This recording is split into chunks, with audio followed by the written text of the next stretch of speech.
ছোট্ট একটা হাদিস পাঠ করেছি। আল্লাহ পাক যদি তৌফিক দান করেন আয়াত এবং হাদিস সম্পর্কে যত কিছু আলোচনা করব ইনশাআল্লাহ। আল্লাহ পাক মানুষকে সৃষ্টি করেছেন, মানুষকে সৃষ্টি করে আল্লাহ তাআলা মানুষকে কিছু দায়িত্ব দিয়েছেন। এই দায়িত্বগুলোর মধ্যে সর্বপ্রথম এবং সর্বপ্রধান দায়িত্ব হচ্ছে যে মাবুদ, যে রব আপনাকে আমাকে সৃষ্টি করেছেন সেই রবকে চিনা, সেই রবকে জানা। কথা কোন ঠিক না ঠিক? যে আল্লাহ আপনাকে আমাকে বানাইছেন, আপনাকে আমাকে সৃষ্টি করেছেন, সে আল্লাহকে চিনা এবং জানা, রবের পরিচয় পাওয়া। আল্লাহ আপনাকে আমাকে কেমনে সৃষ্টি করলেন, আল্লাহ তাআলা সেইগুলো নিয়ে কি করা চিন্তা ফিকির। হাদিস শরীফে আছে আল্লাহ নবী সাল্লাল্লাহু আলাইহি ওয়াসাল্লাম ইরশাদ ফরমান, তাফাক্কারু ফি খালকিল্লাহ ওয়ালা তাফাক্কারু ফিল্লাহ। তোমরা আল্লাহর সৃষ্টি নিয়ে চিন্তা ফিকির করো, গবেষণা করো, ওয়ালা তাফাক্কারু ফিল্লাহ, কিন্তু আল্লাহর ব্যাপারে কি করিও না, আল্লাহর ব্যাপারে চিন্তা ফিকির করিও না। আল্লাহর সৃষ্টি নিয়ে চিন্তা করলে আল্লাহর পরিচয় পাওয়া যাবে না, যাবে না? এই যে এত কিছু আপনাদের আমাদের মাথার উপরে আল্লাহ তাআলা কোরআনে কারীমে বলেন সাবআ সামাওয়াত মজবুত, আল্লাহ ৭টা আকাশ নির্মাণ করেছেন। সুবহানাল্লাহ। আমরা একটা ঘর, স্বাভাবিকভাবে একটা ঘর নির্মাণ করতে কত কিছু লাগে, খুঁটি দেওয়া লাগে, কত কিছু লাগে, এরপরও এটা ওইরকম মজবুত হয় না।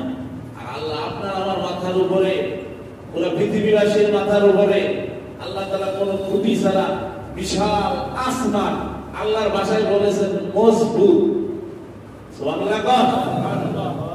মজবুত বলছেন এই জন্য, এখান থেকে এই আসমানের দূরত্ব ৫০০ বছরের রাস্তা, আসমানটা মোটাও ৫০০ বছরের রাস্তা। তাহলে কেমন মজবুত? কোন জায়গা দিয়ে খুঁটি আছে দেখাতে পারবে না, হুজুর এই জায়গায় খুঁটি আছে, এটা বহুত বছর হয়ে গেছে, এটা পুরাতন হয়ে গেছে, পরিবর্তন করা লাগবে, আছে কোন জায়গা দিয়ে। কিন্তু দেখেন খুঁটি ছাড়া আপনার আমার মাথার উপরে যিনি ঝুলিয়ে রেখেছেন, ছাদ হিসেবে যিনি স্থাপন করেছেন, তিনি রব, তিনি স্রষ্টা। সুবহানাল্লাহ। রবের নিয়ে আবার ভিন্ন দলিল লাগে। অনেকে কয় হুজুর আপনারা খালি মুসলমানদেরকে দাওয়াত দেন, ইহুদি খ্রিস্টানদেরকে দাওয়াত দেন না কেন? অনেকের এরকম প্রশ্ন আসে না? আসলে মুসলমানদেরকে দাওয়াত দেওয়া এটাও তো ঠিক না, ইহুদি খ্রিস্টানদেরকে দাওয়াত দেওয়া ঠিক না। কারণ কি? এরা সব জানে, বুঝে। আপনি যদি এদেরকে জিজ্ঞাসা করেন যে তোমরা মূর্তি পূজা করো, এরা বলবে যে আমরা আল্লাহরও বিশ্বাস করি, মূর্তিও কি করি, পূজা করি। রব যে একজন আছে, হিন্দু বৌদ্ধ খ্রিস্টান সবাই কি করে? স্বীকার করে, জানে কিন্তু মানে, জানে কিন্তু মানে। এখন প্রশ্ন করতে পারেন তাহলে ওই মুসলমানদেরকে দাওয়াত দেই না। এখন আমরা তো বর্তমান জমানায় যারা মুসলমান আছি সব গরু খাওয়া মুসলমান, আসলে প্রকৃত পক্ষে মুসলমান আমরা না। আমরা প্রত্যেক সূত্রে মুসলমান হয়েছি, কিন্তু নবীর যুগে যারা মুসলমান হয়েছে, সুবহানাল্লাহ, তারা কত ইমানের অগ্নি পরীক্ষা দিয়েছে, আল্লাহ তাদের থেকে কত ইমানের অগ্নি পরীক্ষা নিয়েছেন, তারা উত্তীর্ণ হয়েছে, তারা হয়েছে প্রকৃত মুসলমান। এই জন্য তাদের কাছে মুসলমান হওয়ার পরে দাওয়াত নিয়ে যেতে হয় নাই। কিন্তু আমাদের মুসলমানদের কাছে দাওয়াত নিয়ে যাওয়া লাগে না, লাগে না? এই জন্য সবাই ধরা দেবে। আপনাকে আমি দাওয়াত দেবো কেন? আপনি কি রবের ছিলেন না? আপনার সব কিছু চলে, পরিবার পরিজন চলে, কি সুন্দর সুন্দর বিল্ডিং বানাবেন সেটা আপনার মাথায় ধরে, আপনার চাকরি বাকরি সব মাথায় ধরে, টাকা কেমনে 2 টাকা বেশি ইনকাম করবেন এটা মাথায় ধরে, আমল করা এটা মাথায় ধরে না? কথা বলেন। আল্লাহ এই যে আপনাকে আমাকে একটা জ্ঞান দিয়েছেন, একটা মেধা দিয়েছেন, এর হিসাব আল্লাহ নিবেন না, নিবেন না? আল্লাহ নিবে, আল্লাহ নিবে। এই মেধা দিয়ে তুমি কি চিন্তা করছো? তাফাক্কারু ফি খালকিল্লাহ, তুমি এই মেধা দিয়ে কি চিন্তা করছো? আমার রবের ব্যাপারে কি তুমি চিন্তা করছো? তুমি আমার সৃষ্টি নিয়ে চিন্তা গবেষণা করছো, না অন্য কিছু নিয়ে চিন্তা গবেষণা করছো? হিসাব আছে না নাই? আল্লাহ হিসাব নিবেন, আল্লাহ প্রত্যেকটা মানুষ থেকে হিসাব নিবেন, সব কিছুর হিসাব নিকাশ আছে। যাই হোক, আমরা রবের ব্যাপারে নিয়ে চিন্তা গবেষণা করবো না। আল্লাহর ব্যাপারে চিন্তা গবেষণা করলে শয়তান আপনাকে আমাকে শেষে সর্বশেষ এই কুবুদ্ধি দিবে যে তোরে তো আল্লাহ বানাইছে, আল্লাহরে কে বানাইছে। যখন আল্লাহরে কে বানাইছে প্রশ্ন করতে যাবেন, ইমান শেষ হয়ে যাবে। ইমান কি হয়ে যাবে? শেষ হয়ে যাবে। এই জন্য আল্লাহরে কে বানাইছে ওই নিয়ে করা যাবে, ওই গবেষণা আপনার আমার করার দরকার নেই। বরং আল্লাহর সৃষ্টি নিয়ে চিন্তা করলেই আমরা আল্লাহর পরিচয় পেয়ে যাব। সুবহানাল্লাহ। আল্লাহর পরিচয় কি আয়াতুল কুরসির মধ্যে তো আল্লাহ দিয়েছেন। আল্লাহ রাব্বুল আলামিন কোরআনে কারীমে বলেন, আউযু বিল্লাহি মিনাশ শাইতানির রাজীম, বিসমিল্লাহির রহমানির রহিম, আল্লাহু লা ইলাহা ইল্লা হুয়াল হাইয়ুল কাইয়্যুম। আল্লাহ হচ্ছেন আল্লাহু লা ইলাহা, আল্লাহ হলেন তিনি যিনি ছাড়া কোনো কি নাই, ইলাহ নাই, রব নাই, স্রষ্টা নাই। হুয়াল হাইয়ুল কাইয়্যুম, যিনি চিরঞ্জীব, যিনি চিরঞ্জীব, তিনি কখনো মরবে না। আমাদের একদিন মরণ আছে না নাই? আমরা পৃথিবীতে যারা এসেছি আমাদের মরণ আছে না নাই? এই পৃথিবীর লয় ক্ষয় আছে না নাই? কিন্তু আল্লাহ কোনো মরণ নেই। তিনি জীবিত আছেন, জীবিত থাকবেন, আগেও ছিলেন, এখনো আছেন, ভবিষ্যতেও থাকবেন। সুবহানাল্লাহ। এই গুণটা কি দুনিয়াতে অন্য কারো আছে? যে তিনি ভবিষ্যতে ছিলেন, বর্তমানে আছেন, অতীতে ছিলেন, বর্তমানে আছেন, ভবিষ্যতে থাকবেন। এই গুণটা যার, তিনি হলেন রব, স্রষ্টা। সুবহানাল্লাহ। হাইয়ুল কাইয়্যুম, সকলের ধারক বাহক আমার আল্লাহ। আমাদের মনে বিশ্বাস, আমাদের সকলের ধারক বাহক কে? আল্লাহ। আমরা যদি কোনো অপরাধ করি, আপনাকে আমাকে আল্লাহ শাস্তির সম্মুখীন করতে পারবে না? পারবে না? পারবে না। এই জন্য তিনি কাইয়্যুম, সকলের ধারক বাহক। আল্লাহ দেখেন না মাঝে মধ্যে বিচার করে দেখান, দেখেন না? দেখেন না? আল্লাহ বিচার করে দেখাইছে না? তোমার এই দুনিয়ার কোন শক্তি কাজ হবে না, কিন্তু আল্লাহ শক্তি আছে না? না, আল্লাহ দেখাইছে। আল্লাহ এরকম দেখাইছে পৃথিবীতে যুগে যুগে, এরকম ইতিহাস কোরআনের পাতায়, কোরআনের পৃষ্ঠা খুললেই পাবে। নমরুদ, ফেরাউন, হামান, কারুন, এদের কাহিনী নাই?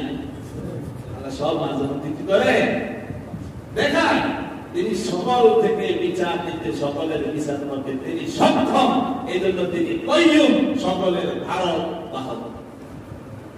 লা তাখুযুহু সিনাতুন ওয়ালা নাওম, তাকে কোনো তন্দ্রা স্পর্শ করে, তাকে কোনো ঘুম স্পর্শ করে না। কিন্তু আপনাকে আমাকে তো ঘুম স্পর্শ করবে। আপনি আমি যদি 2 দিন ঘুম না যায়, পরে যে কোন জায়গা দিয়ে কোন সময় 12টা বেজে যাবে ঘড়ির কাঁটায়, আপনি আমি টেরই পাইব না। কথা বলেন ঠিক না? ঠিক। আর আমার আল্লাহ ঘুমায় না। লা তাখুযুহু সিনাতুন ওয়ালা নাওম, তাকে কোনো তন্দ্রা ঘুম স্পর্শ করে না। লাহু মা ফিস সামাওয়াতি ওয়া মা ফিল আরদ, আকাশ এবং জমিনের মধ্যে যা কিছু আছে সব কিছু কার? আল্লাহ। আল্লাহ সব চলে কার নির্দেশে? আল্লাহ নির্দেশে। তিনি রব, তিনি স্রষ্টা। অতএব তার সৃষ্টি নিয়ে চিন্তা করলে রবের পরিচয় বলা যাবে না? যাবে না? যাবে। আগে আমাদেরকে বোঝার তৌফিক দান। আমিন। তো মানুষের ঈমান আনার পরে সর্বপ্রথম দায়িত্ব হলো কি করা? আমল করা। একটা কাফের ঈমান গ্রহণ করছে, এখন তার কাজটা কি বলেন তো? এখন তার কাজ হচ্ছে আমল করা। আমলের মধ্যে 2টা আমল সবচাইতে গুরুত্বপূর্ণ। আমলের মধ্যে 2টি আমল সবচাইতে গুরুত্বপূর্ণ। একটি হলো নামাজ, আরেকটি হলো যাকাত। সুবহানাল্লাহ। একটা কান্না কাফের শেষ বয়সে এসে কালিমা ঘোষণা করেছে, আশহাদু আল্লা ইলাহা ইল্লাল্লাহু ওয়াহদাহু লা শারীকা লাহু ওয়া আশহাদু আন্না মুহাম্মাদান আবদুহু ওয়া রাসূলুহু। এখন তার সর্বপ্রথম কাজ হচ্ছে, সে যদি যোহরের নামাজের পূর্বে ইসলাম কবুল করে থাকে, তাহলে তার সর্বপ্রথম কাজ হচ্ছে যোহরের নামাজটা আদায় করা। যোহরের নামাজটা আদায় করা। তাই ঈমান আনার পরে সর্বপ্রথম আমল কি? নামাজ আদায় করা। দেহের সাথে সম্পর্কিত ইবাদতের মধ্যে সবচেয়ে গুরুত্বপূর্ণ ইবাদত হচ্ছে নামাজ। সবচেয়ে গুরুত্বপূর্ণ ইবাদত কি? আর মালের সাথে ইবাদতের মধ্যে সবচেয়ে গুরুত্বপূর্ণ ইবাদত হচ্ছে যাকাত। কি? যাকাত। নামাজ এবং যাকাত এতটাই গুরুত্বপূর্ণ, আল্লাহ রাব্বুল আলামিন কোরআনে কারীমের বিভিন্ন জায়গায় নামাজের কথা বলেছেন। 32 জায়গায় শুধুমাত্র নামাজের কথা বলেছেন। সুবহানাল্লাহ। নামাজ এবং যাকাতের কথা একসাথে আল্লাহ কোরআনে কারীমে 28 জায়গায় বলেছেন। যে নামাজ ওয়া আকিমুস সালাহ ওয়া আতুজ যাকাত, তোমরা নামাজ কায়েম করো, যাকাত আদায় করো। কত জায়গায় বলছেন? 28 জায়গায়। কয় জায়গায়? 28 জায়গায়। তাহলে এই নামাজ এবং যাকাত অত্যন্ত গুরুত্বপূর্ণ ইবাদত। আল্লাহ নবী সাল্লাল্লাহু আলাইহি সাল্লাম যখন সাহাবীদেরকে কোন এলাকায় পাঠাইতেন, আল্লাহ নবী তাদেরকে বলতেন, তোমরা কাফের মুশরিকদের সাথে ওই পর্যন্ত যুদ্ধ করো যতক্ষণ পর্যন্ত তারা ঈমান না আনে, আমল না করে, নামাজ না পড়ে, যাকাত আদায় না করে। তাহলে কাফেরদের বিরুদ্ধে যুদ্ধ কখন পর্যন্ত করতে বলেছেন? যতক্ষণ পর্যন্ত তারা ঈমান না আনে, নামাজ আদায়, যাকাত আদায়, ততক্ষণ পর্যন্ত তাদের সাথে যুদ্ধ করার জন্য বলছে। তাহলে নামাজ এবং যাকাত কত গুরুত্বপূর্ণ ইবাদত।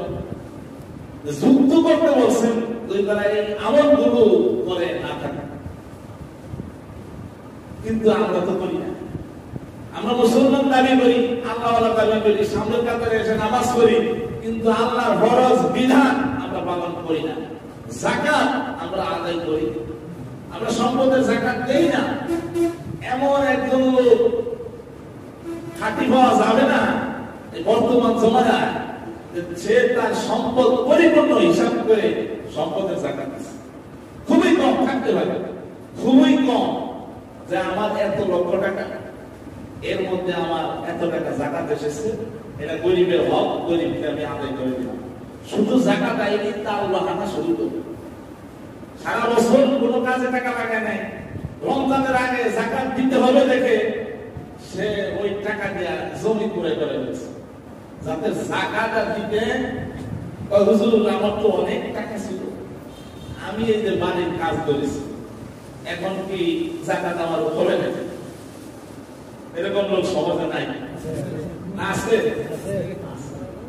বহুত। তার বাহানা বাহিত যাকাত আসে 10 লাখ 20 লাখ, গরিব দুঃখীরে 50,000, 500, 1000 দিয়া কয়। হুজুর বহুত দিয়া লাগছে, কত মানুষ যায় যাকাত দিয়া। অথচ আল্লাহ রাব্বুল আলামিন কোরআনে কারীমে কি বলেন? ওয়াকিমুস সালাতা ওয়া আতুজ যাকাত ওয়া আকরিদুল্লাহা করদান হাসানা, তোমরা নামাজ কায়েম করো, যাকাত আদায় করো, ওয়া আকরিদুল্লাহা করদান হাসানা, আর তোমরা আমারে উত্তম করজ দাও। আল্লাহ কয় কি? আমারে উত্তম করজ দাও। আল্লাহ আমাদের কাছে করজ চাইতেছে। আল্লাহ কি কোনো কিছু অভাব আছে? তাহলে আল্লাহ আমাদের কাছে টাকা পয়সা চাই না, আল্লাহ আমাদের কাছে খরচ করতে কোরআনের আয়াত।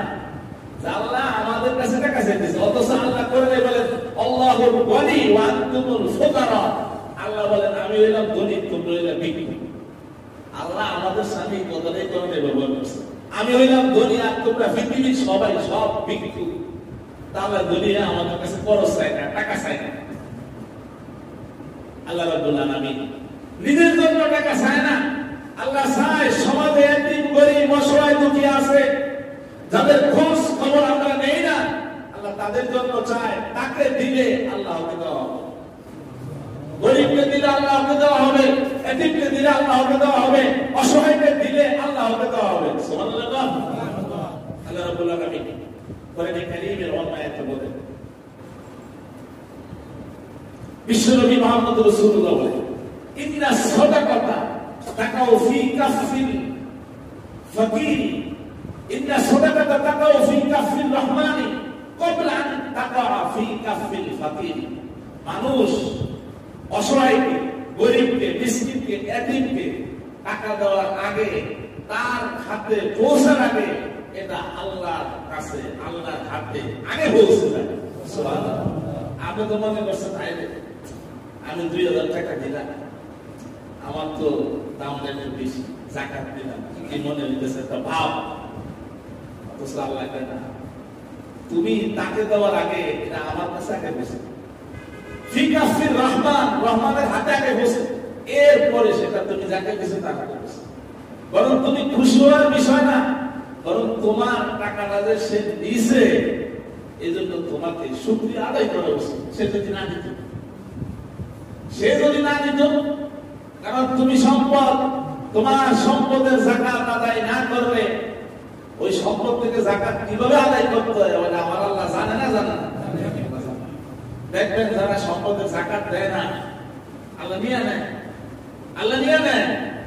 এক লোক আমার সাথে খুব সম্পর্ক, আমার সাথে পরামর্শ করছে, হুজুর আমার তো দোকানে এই মাল আছে, কিন্তু আমার বাপে যাকাত দিতে চায় না।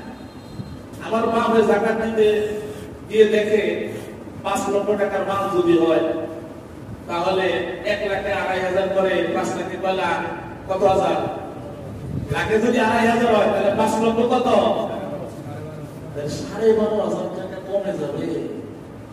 এটা তো আমার আমরা কয়দিন ধরে একটা হুজুর, আমার আম্মা অসুস্থ, হাসপাতালে 20,000 টাকা চলে গেছে। হুজুর আমার বুঝে আসছে এটা কেন, আমি কেন আপনি কম, ওই যে হুজুর আল্লাহর হক আদায় করি না, আল্লাহ নিয়েছে। এরপরে সে গোপনে যাকাত আদায় করে দিচ্ছে। সুবহানাল্লাহ। আল্লাহর হক আল্লাহ নিবে। আপনি দেখেন কমে, আল্লাহ না কমে না। তুমি সম্পদের যাকাত দিলে তোমার সম্পদকে হেফাজত কে করবে? আল্লাহ করবে। সম্পদের মধ্যে যে গজব আইতো, এই গজব কে দূর করবে? আল্লাহ দূর। তুমি মনে করতে পারো আমি 1 কোটি টাকার মালিক হয়েছি, 1 কোটি টাকা দিয়ে তুমি বক্তব্য করতে পারবা, এর কি গ্যারান্টি আছে? এর কি গ্যারান্টি আছে? এর কোনো গ্যারান্টি। এজন্য যাকাত দিলে ওই টাকার গ্যারান্টি কে দিবে?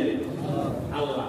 বরং যে ব্যক্তি সম্পদের যাকাত আদায় করে, ফেরেশতারা তার জন্য দোয়া করে, আল্লাহ তোমার বান্দা তার সম্পদের যাকাত আদায় করেছে, তার সম্পদকে পবিত্র পরিশুদ্ধ করেছে, তুমি তার সম্পদকে হেফাজত করো। সুবহানাল্লাহ।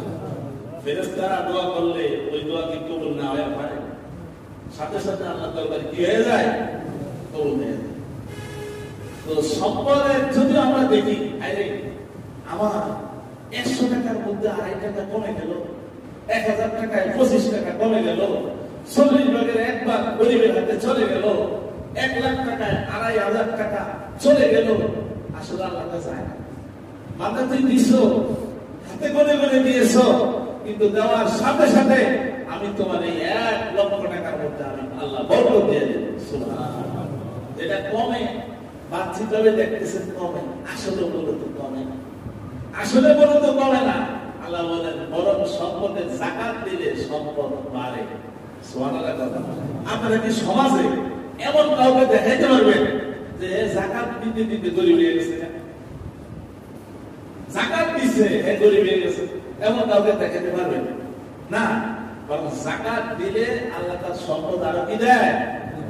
আরো বৃদ্ধি করে দেয়, আরো বাড়িয়ে দেয়, সম্পদের মধ্যে বরকত বাড়িয়ে দেয়। দেখবেন যে এটা বছর কদিন ধরে আরেকটা করে, কদিন ধরে আরেকটা করে। কারণ দেখেন ভিতরে ভিতরে সে আল্লাহর হক, বান্দার হক সব কি করে আদায় করে দেয়। সুবহানাল্লাহ।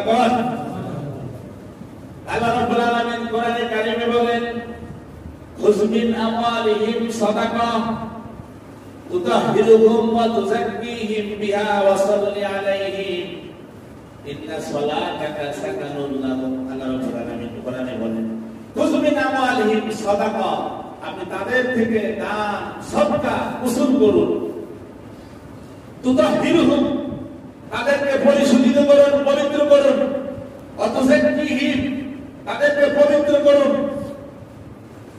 ওয়া সাল্লি আলাইহিম, আপনি তাদের জন্য আল্লাহর দরবারে দোয়া করুন। ইন্না সালাতাকা সাকানুন লাহুম, কারণ আপনার দোয়া আল্লাহ তাআলা কবুল হবে, আপনার দোয়া শান্তিময়। অতএব যারা দান সদকা করে, যারা সম্পদের যাকাত আদায় করে, আপনি তাদের জন্য দোয়া করুন, আপনার দোয়া তাদের জন্য শান্তিময় হবে। সুবহানাল্লাহ। আল্লাহ হাবিবকে আল্লাহ কি বলেছেন যে আপনি যারা সম্পদের যাকাত আদায় করে, সদকা আদায় করে, আপনি তাদের জন্য কি করুন? দোয়া করুন। দেখেন, নামাজ এবং যাকাত এতই গুরুত্বপূর্ণ। এই নামাজ এবং যাকাত যদি আমরা ছেড়ে দেই, অনেক কঠিন শাস্তি হাদিসে বর্ণিত আছে। আল্লাহ নবী বলেন, মান হাফাজা আলাইহা কানাত লাহু নূরান ওয়া বুরহানান ওয়া নাজাতান ইয়াউমাল কিয়ামাহ। যে ব্যক্তি নামাজকে হেফাজত করবে, সময় মতো নামাজ আদায় করবে। আজকে আমরা সমাজে বহুত লোক আছি, নামাজ পড়ি কিন্তু মন মতো নামাজ পড়ি, কি মতো নামাজ পড়ি, মন মতো নামাজ টাইম মতো পড়ি না। মন চায় জোরের নামাজ আইসা 3টা 4টা পড়ি, মন চায় আসরের নামাজ জামাতে না পড়ি, নিজের মন মতো পড়ি। জামাত সরে দেওয়ার পরে, জামাত শেষ হওয়ার পরে পড়ি। এটা কোন সমাজে নাই না, বহুত আছে। কেউ খলিল মিয়া আপনি যাবেন না, কেউ আপনাদের ভাই আপনি বসে রয়েছেন, বলুন আপনি খলিল মিয়া তো এরকম বন্ধু আছে, নামাজ পড়ে মন মতো, সময় মতো পড়ে। অথচ বিশ্বনবী এই জামাত প্রতিষ্ঠার জন্য কত কষ্ট করেছেন। ইসলামের প্রাথমিক যুগে গোপনে গোপনে নামাজ আদায় করছেন, যাইদ ইবনে আরকামের বাড়িতে গোপনে গোপনে নামাজ আদায় করছেন। জামাত এরপরও ছাড়েন নাই, জামাত প্রতিষ্ঠা করেছেন। হুজুরের যখন ইন্তেকাল হয়, হুজুর একবার বেহুশ হয়, আবার হুশে আসে, আবার বেহুশ হয়, আবার হুশে আসে। আম্মা আয়েশা সিদ্দিকা রাদিয়াল্লাহু তাআলা আনহাকে আল্লাহ নবী বলেছেন, ও আয়েশা, মসজিদে নববীর দরজাটা খুলে দাও, আমি মসজিদে নববীর ভিতরে দেখতে চাই, মসজিদে নববীর দৃশ্যটা কেমন।